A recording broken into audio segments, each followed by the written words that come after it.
ঈদের ঠিক আগ মুহূর্তে দেশের কারাগারে ঘটল এমন এক নজিরবিহীন ঘটনা যা নিয়ে এখন চলছে নানা আলোচনা। ঈদের আগেই কপাল খুলল 4 কয়েদির। জেলে নয়, এবার তারা ঈদ কাটাবে নিজের বাড়িতেই পরিবারের সাথে।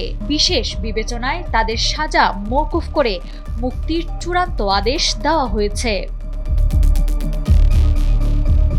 24 মে কারা অধিদপ্তরের সংবাদ বিজ্ঞপ্তিতে বিষয়টি জানানো হয়েছে। বিজ্ঞপ্তিতে বলা হয়, পবিত্র ঈদুল আজহা উপলক্ষে সরকার 4 জন বন্দীর সাজা মওকুফ করে তাদের মুক্তির আদেশ দিয়েছে।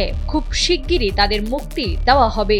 ঈদের আনন্দ সবার জন্য, আর এবার সেই আনন্দ ভাগাভাগি করতে কয়েদিদের জন্য নেওয়া হয়েছে এই বিশেষ উদ্যোগ। সাজা মওকুফ পাওয়া ব্যক্তিরা হলেন ফরিদপুর জেলা কারাগারের, খুলনা জেলা কারাগারের, রাঙামাটি জেলা কারাগারের এবং চুয়াডাঙ্গা জেলা কারাগারের। মানবিক দিক বিবেচনা করে এই 4 জনের সাজা মওকুফ হলো, যা নিয়ে এখন রাজনৈতিক ও সামাজিক মহলে চলছে নানা আলোচনা। সোশ্যাল মিডিয়ায় অনেকেই বিষয়টিকে সাধুবাদ জানাচ্ছেন, আবার অনেকেই তুলছেন নানা প্রশ্ন।